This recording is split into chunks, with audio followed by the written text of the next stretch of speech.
Hey everybody, welcome back to the Wolf Pit. You, the people, already know my feelings about air fryers. I love them. But for some reason, to this day, they still get a lot of hate whenever I do videos on them. Maybe it's the misconception that they're a fryer, because they're not. Which I can understand why people would hate these small, compact convection ovens being called an air fryer. Because they are what they are. Small convection ovens. Although you can cook anything in a conventional oven or a convection oven that you can cook in an air fryer and it'll turn out just as good, air fryers have a purpose. You can use them in spaces where you can't use a regular full-size oven, and they're good for cooking smaller batches of food.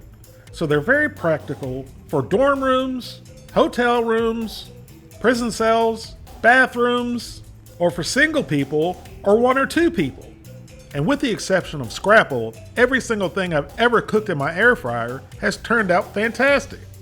Here's a few examples.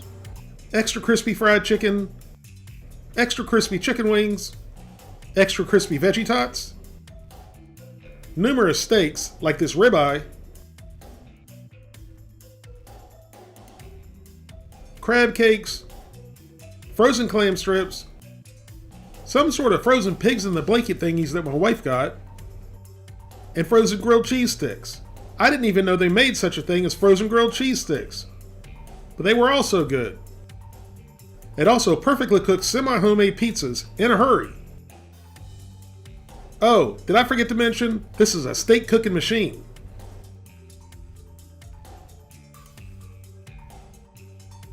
So today, I'm going to be making ABTs, also known as Atomic Buffalo Turds, or simply bacon-wrapped jalapeno poppers, and crispy blue crab balls. If you didn't know crabs had balls, now you do. But don't get crispy blue crab balls confused with regular blue balls. They're two totally different things. So let's make some jalapeno poppers. I have 4 very large jalapenos here, and they are much bigger than they really look. The camera just doesn't do them justice. I went ahead and rinsed them off, cut them in half, cored out the seeds of the membrane, and then stuffed the poppers, but I didn't film it all because I already have a lot of videos showing this already, and I didn't want to bore you, the people, and be redundant. I'll put a link on how I clean, stuff, and wrap them right up here. For the stuffing, I wanted something a little bit different. I didn't want the typical cream cheese or other cheese combinations. I wanted some sort of seafood, and I didn't want to break the bank. And I wanted to be lazy. Well, I didn't want to be lazy. I am lazy. So I bought 3 Charleston-style crab cakes, which at the time they were on sale for $3 each. So the price was right, and my filling was pretty much made. So when I got the crab cakes home, I broke them up, and they seemed to be a little bit dry and a little bit more breading than crab meat. But I really did expect that, because after all, you get what you pay for. So I kicked the crab meat mixture up with an egg, a bit of mayonnaise, and a little Old Bay. And then we gave it a good mix and overstuffed each pepper half. Next was the great debate, to wrap the poppers in bacon or to not wrap them in bacon.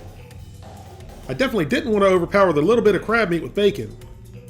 But bacon rules, so of course we wrapped them. The poppers went into the fridge to firm up for a bit. After stuffing all the peppers, we had a good amount of filling left, so I decided to make some crab balls. So we grabbed a bit of crab meat, and then we very gently and carefully cupped the scavenger balls in our hands and softly rolled them between our hands. You definitely never want to overwork your balls. It'll make them tough and chewy. So while the poppers were chilling, let's get the balls in the basket. I guess you could say in that one swift move, I turned crab balls into basketballs. Ladies and gentlemen, the jokes don't stop here, and I'll be here all week. Slide the basket back into the fryer and select your temperature and time. The temperatures are in 25-degree increments, starting at 275 and up to 400. Since everything seemed to cook faster in the big air fryer, I'm going to assume this one will too. So I'm setting the temperature to 325 degrees for 5 minutes. After 5 minutes at 325 degrees, the crab balls looked and smelled absolutely amazing. beautifully golden brown. So let's get them out of the fryer and get our poppers in. And like I said, these peppers were huge. So these are definitely going to be a tight fit in the smaller air fryer. Well, they all fit, but I normally don't like the bacon touching.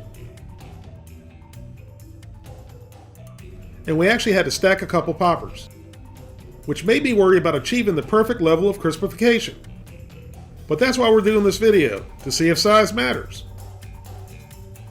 Usually when I make poppers, I cook them on the grill at 250 degrees, which allows the smoke to penetrate and allows the bacon to slowly render, which prevents the bacon from shrinking too much, too fast, which will end up squeezing your filling out. On the grill or smoker, they usually take between 1.5 to 2 hours. And I knew they weren't going to take that long in the air fryer, so I set the Haber 3.8 quart air fryer to 325 degrees for 12 minutes. After 12 minutes at 325 degrees, they weren't yet done, so I moved a few around and let them go for 8 more minutes at 325 degrees. And here's what they look like after cooking for a total of 20 minutes at 325 degrees. They look absolutely perfect to me, with no blowouts from the filling, and they smell ridiculously good. So let's get them plated up and then let them cool slightly before we try them.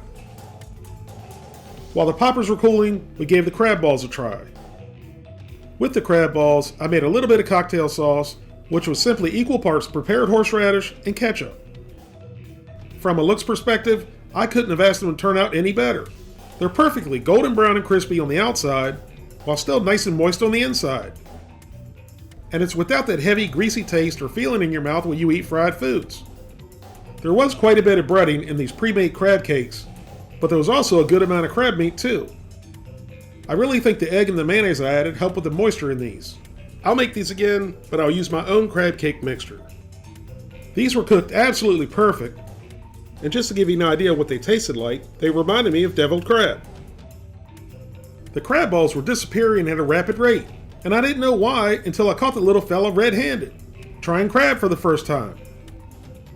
By the smile on his face, I think he liked the crabs and Pop-Up's cocktail sauce. So let's have one more close-up look at the crab balls before he eats the rest. For a spur of the moment, doctored up pre-made crab cake mix, I couldn't have asked for these to turn out any better.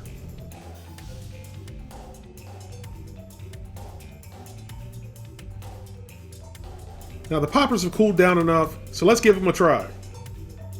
And just like the crab balls, I couldn't have asked for them to look any better. They don't have the same color, obviously, that the smoked ones do, but they still look great. When I took my first bite, I was extremely happy with both the texture of the bacon and the pepper. The bacon was crispy and the pepper was cooked absolutely perfect. I was also glad I didn't cook these on the grill. I think the flavors were great without the added smoke, and I think the added smoke might have been too much for the crab meat. These were really rich from the bacon, crab meat, egg, and mayonnaise, but the subtle spice from the pepper is what really made these perfect. Even in the overcrowded air fryer, these turned out absolutely perfect. Thank you all very much for watching. Please don't forget to like this video and subscribe, and I'll see you soon.